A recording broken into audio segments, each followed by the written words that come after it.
여러분 안녕하세요. 타로 알려주는 남자입니다. 오늘은 메이저 카드 14번 절제 카드에 대해서 알아보도록 하겠습니다. 절제 카드를 가장 잘 표현할 수 있는 단어는 중용이라는 단어가 아닐까 싶은데요. 이 중용이라는 단어에 대해서 이해하기가 쉽지 않기 때문에 이 절제 카드 또한 이해하기가 어려운 것 같습니다. 리틀 부다라는 영화를 보면요. 중용이라는 단어에 대해서 가장 잘 표현한 장면이 나오는데요.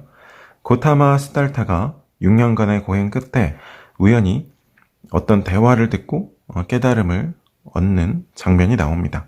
인도 악기 중에 그 시타르라는 현악기가 있습니다. 그 줄로 된 악기를 현악기라고 하는데 잘 아시죠? 줄을 사전에 조율이라는 걸 하잖아요. 연주하기 전에 최상의 음을 내기 위해서 조율하죠. 그런데 그 줄을 너무 팽팽하게 당기면 쉽게 끊어져 버리겠죠. 그리고 줄을 느슨하게 조율하면 아름다운 선율이 나지 않을 겁니다. 최선의 적정선의 상태를 이루어야 아름다운 소리를 내는 현악기가 될 수 있거든요. 그래서 절제 카드라는 거는 어느 한쪽에 치우치지 않고 너무 극단으로 치우치지 않는 중용이라는 걸 의미하는데요. 이 카드의 그림을 보시면 물속에 있는 것도 아니고요. 땅 위에 서 있는 것도 아니고 딱 걸쳐 있죠. 그리고 남자도 아니고 여자도 아니고 심지어 사람도 아니에요. 천사죠. 그리고 이 섞고 있는 물잔을 보시면 물이 한쪽에만 있는 게 아니라 적정선을 이루면서 계속 조화롭게 섞이고 있는 걸 볼 수 있습니다. 나쁘게 말하면 이도 저도 아닌 거죠. 그런데 관점을 바꿔서 생각하면 어느 극단적으로 한쪽에 치우치지 않은 최상의 상태, 평온의 상태, 평정심을 유지한 상태다. 이렇게 볼 수 있습니다. 표정을 잘 보시면 눈을 감고 있는 것 또한 외부에서 나에게 어떤 영향력을 끼칠 수 있는 것에 대해서 딱 단절하고 있죠. 그래서 내면 안에서 최상의 어떤 평온의 상태, 평정심을 유지하고 있다.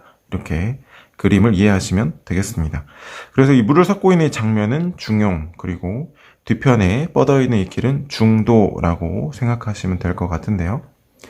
그런데 실전에서는 이 카드가 부정으로 읽히는 경우가 더 많은 것 같습니다. 그 이유는 우리의 고민이라는 거는 우리가 목표하는 목적이라든지 우리가 원하는 게 제대로 이루어지지 않을까봐 걱정하거나 잘 되지 않기 때문에 보는 거잖아요.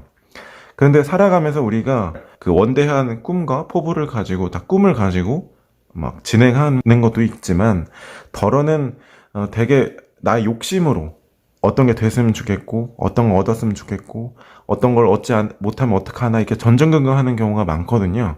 그래서 우리가 평정심을 잃는 경우가 많고 그럴 때 또 타로 상담을 하시는 경우가 더러 많기 때문에 그럴 때는 이 절제라는 카드가 평정심을 유지한다기보다는 좀 나의 마음을 들어주지 않는 상대방, 이를테면 지나치게 평정심을 유지하고 있다든지 아니면 나는 어떤 걸 하고 싶은데 어쩔 수 없이 막 이렇게 어떤 내가 원하는 걸 선택하지 못하는 이런 상태에 빠져 있다든지 이럴 때 절제 카드가 더러 등장하는 경우가 있습니다. 그런데 이 카드는 나쁜 카드가 아니고요. 최선의 어떤 적정선, 어떤 평정심을 이루고 있는 딱 적정선을 이루고 있는 카드다.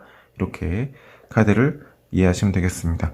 제가 메이저 카드를 설명드릴 때 어떤 카드는 머리로 이해했을 때 가장 쉽게 이해되는 카드가 있고 또 어떤 카드는 가슴으로 깨달았을 때 어떻게 딱 표현하기 어렵지만 어떠한 느낌, 어떠한 카드구나 이렇게 와닿았을 때 더 쉽게 이해되는 카드가 있다고 말씀드렸죠. 절제 카드는 대표적으로 그 후자에 해당되는 카드라고 생각하시면 됩니다.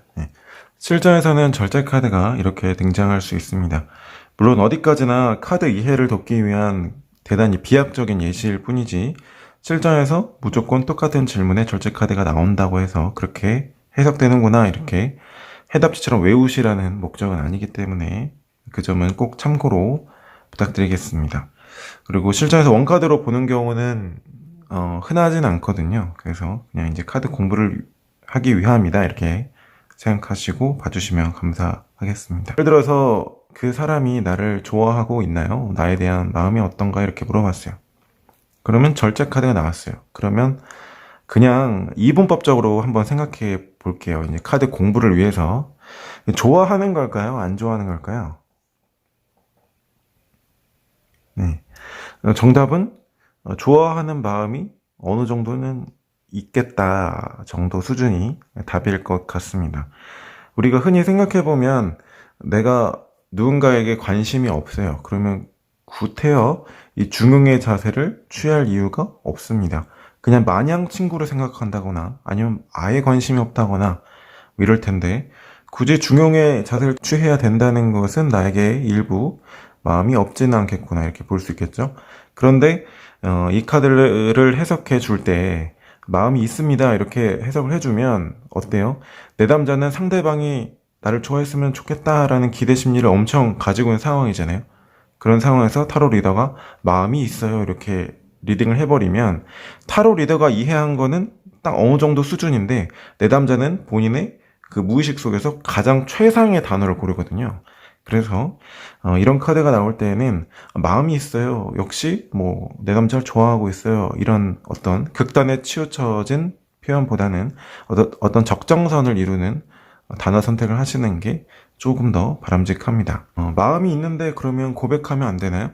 이런 경우에는 조금 애매하죠. 왜 그러냐면 우리가 중용을 한다는 건 뭐예요? 어떤 A와 B라는 선택지 중에서 더 우선순위가 있다는 얘기예요. 그래서 그 A라는 선택지 또는 내가 지켜야 되는 어떤 등등의 우선순위의 가치가 있기 때문에 그렇기 때문에 중용의 자세를 취하고 있다 이거거든요. 그래서 이게 마음이 있다고 실전에서 리딩이 된다 한들 그게 막 막바로 가서 고백해야 된다는 정도의 수준이 아니기 때문에 그 의미는 이제 카드의 의미를 한번 떠올려 보시면 쉬울 것 같습니다. 좋아하는 사람에게 고백을 한다면 받아줄까요? 이렇게 물어봤다고 해볼게요. 어디까지나 카드 공부를 위한 예시니까 참고로만 생각하시면 되겠습니다.